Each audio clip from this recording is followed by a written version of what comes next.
Olá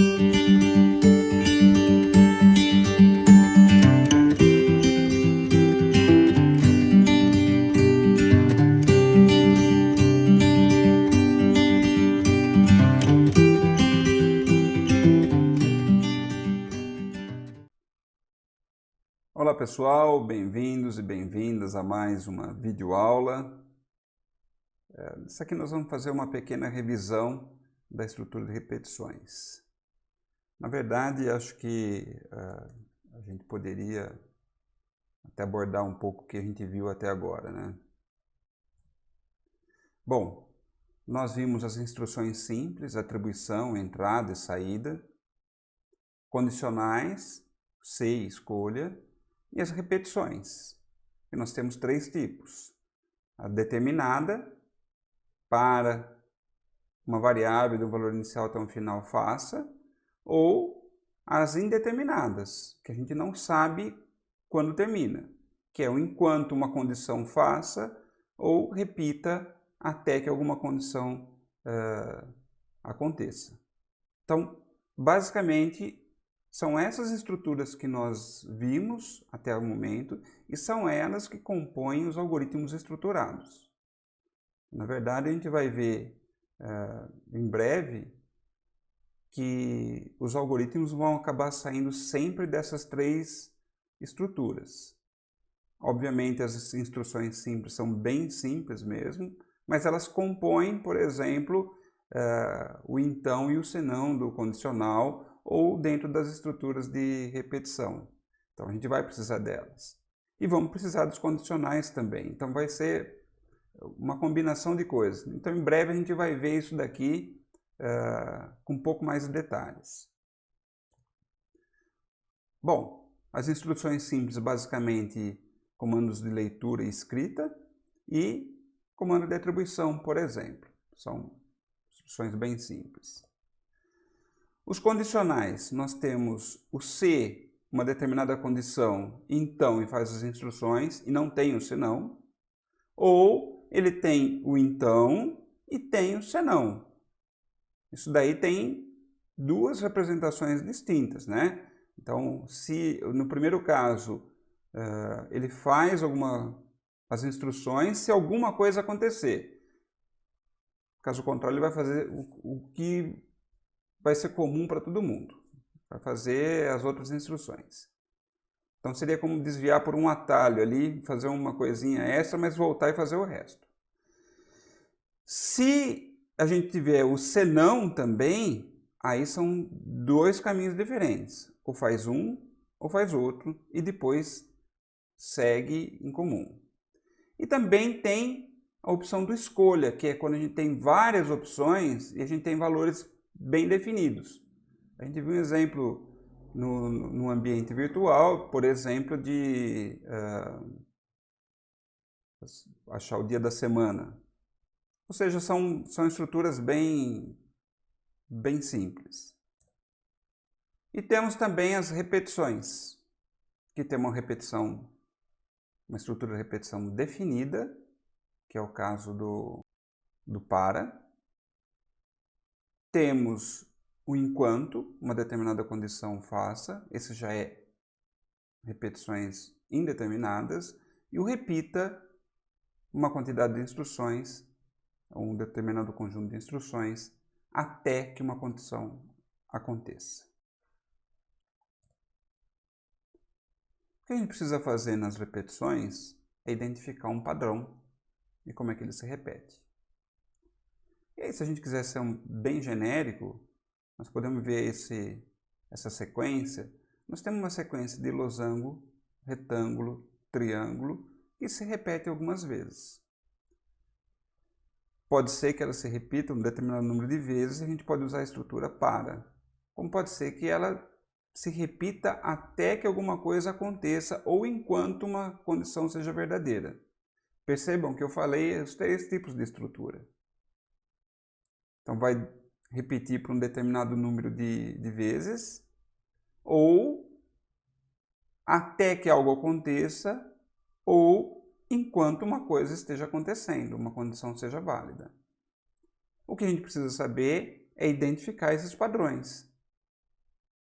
Como é que a gente vai identificar que a gente vai ter que repetir losango, retângulo e triângulo dentro do nosso algoritmo? Obviamente que isso é genérico, né? Vamos pegar um exemplo.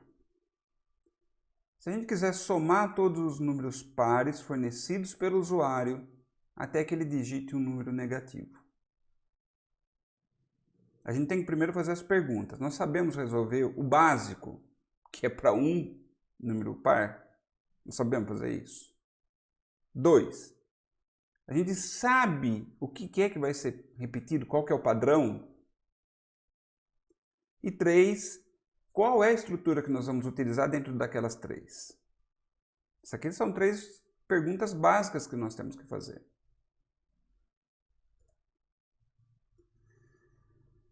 Número par. A gente sabe resolver esse problema? Esse é um problema que a gente precisa resolver. Então, x é par se o resto da divisão dele por 2 for 0. Faltou aqui no slide, por 2.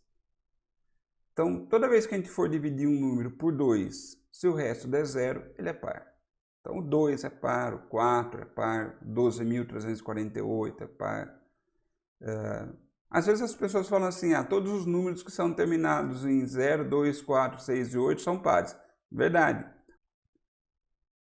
Até poderia, se a gente transformasse o número em uma cadeia de caracteres e aí fosse pegar o último, enfim, é muito mais complexo do que simplesmente fazer uma conta e pegar o resto.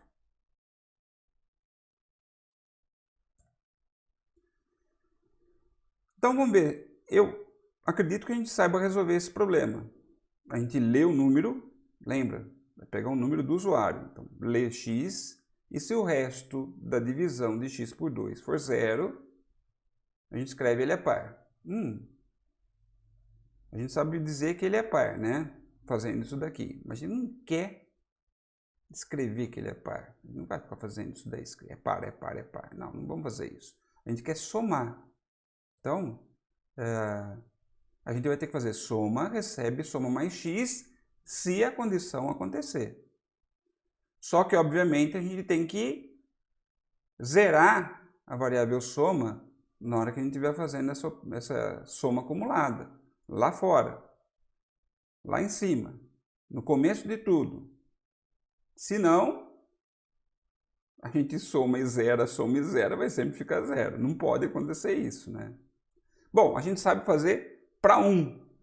Inicializou soma com 0, leu o valor e fez o teste. O que é que está se repetindo aqui? O que é o padrão que pode se repetir aqui? A gente vai ter que sempre ler um valor e testar, né? Ler, testar e, obviamente, fazer a soma acumulada se passar no teste. Então, a gente já está identificando qual que é o padrão. O que vai ser repetido é o que está em amarelo. Então, a gente já sabe achar o valor, se ele sabe fazer o teste, se ele é par ou não. E já sabemos que vai ser repetido. Vamos ter que fazer leituras e testes. Leituras e testes, se passar o teste, fazer a soma acumulada. Qual a estrutura que a gente vai usar? Bom, se a gente olhar o enunciado, somar todos os números pares fornecidos pelo usuário até que ele digite um número negativo, nós não temos um número determinado de repetições.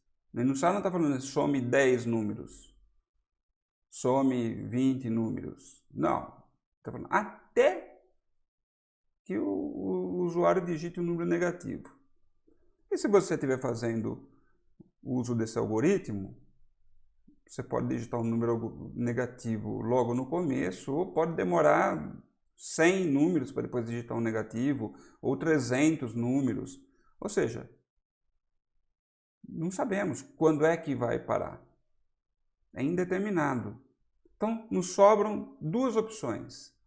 Ou enquanto faça, ou repita até. Então, vamos tentar ver se a gente constrói esse algoritmo através dessas duas estruturas. o enquanto faça e o repita até. A gente vai ter que zerar a soma antes de começar a brincadeira. E depois nós vamos ter o enquanto x for maior ou igual a zero. Ou do outro lado, repita até que o x seja negativo. Percebam que o enquanto e o repita estão em situações diferentes, né?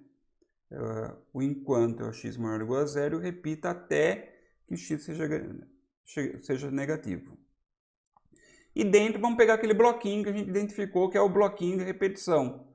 Leia x, resto de x dividido por 2 é igual a zero, então soma é soma mais x. Vamos esquecer o repita até por enquanto e vamos nos concentrar no enquanto aqui. Depois a gente vai para o repita até. Eu vou fazer o teste do enquanto x for maior ou igual a zero sem ter lido nenhum valor antes. Como é que vai se comportar isso daqui? Eu tenho que, na verdade, antes de fazer o teste, ter um valor de x. Então, o que é conveniente é fazer com que o leia aconteça antes do teste. Se o leia acontece antes do teste, aí eu consigo fazer o teste e saber se esse número é positivo ou não. E se ele for negativo, ele sai do loop. Enquanto ele for maior ou igual a zero, ele fica no loop. Bom, eu mais ou menos que quebrei um pouco aquela estrutura amarela que a gente tinha identificado. Então, eu faço a leitura, aí passou nesse teste aqui, eu faço o teste se ele é par, e aí faz a soma acumulada, e depois eu preciso fazer uma nova leitura. Porque quando ele chegar no fim de enquanto, ele volta para o enquanto aqui. Então, ele tem que fazer a nova leitura aqui. Então, notem que a minha estrutura para repetir mudou levemente. Eu tive que colocar um leia antes do enquanto, e aqui ele acontece também antes do enquanto. Então, aquela estrutura, na verdade, ela é a mesma, só que ela teve uma leve mudança. Primeiro aconteceu o leia e depois veio o teste, e aí vai acontecer o leia e depois vem o teste. Então, ela foi quebrada. Mas isso ficou legal agora. Vai fazer a leitura, teste e o teste do par. Leitura, teste se continua repetindo e o teste do par. Parece que essa solução resolve o nosso problema. Obviamente, depois vai ter que imprimir a soma e tudo mais. E do lado do repita? Do lado do repita, a gente vai fazer a leitura de x, aí vai fazer o teste se ele é par e vai fazer a soma acumulada. E depois testa se ele é negativo, se ele for negativo, termina. Só que e se ele for negativo, uma hora ele vai ser negativo. E se for menos 2, por exemplo? O resto de menos 2 dividido por 2 vai dar zero. E aí a gente vai somar o menos 2. E a gente não quer fazer isso. E o teste para continuar no loop é só no final. Então ele está dentro do loop e ele pode dar um problema aqui. O que não ia acontecer aqui, porque como a gente fez a leitura na parte do enquanto, como a gente fez a leitura antes do teste de continuar na repetição, ele nunca vai somar um valor x negativo aqui. Mas aqui vai. Então, se a gente for usar a estrutura repita até, nós vamos precisar testar se o x é maior que zero. Porque uma hora, pelo enunciado, uma hora o usuário vai colocar um valor negativo. E ele pode colocar um valor negativo par. E aí a sua soma não vai ser correta. Então, a gente identificou o padrão mas a gente teve que fazer 2 ajustes nas estruturas. No enquanto, a gente teve que quebrar em 2 partes e repetir a leitura. E no repita até, a gente teve que fazer um ajuste na condição. Senão a gente ia ter problema. Dúvidas? Espero que vocês tenham gostado dessa mini videoaula. Nos vemos em breve.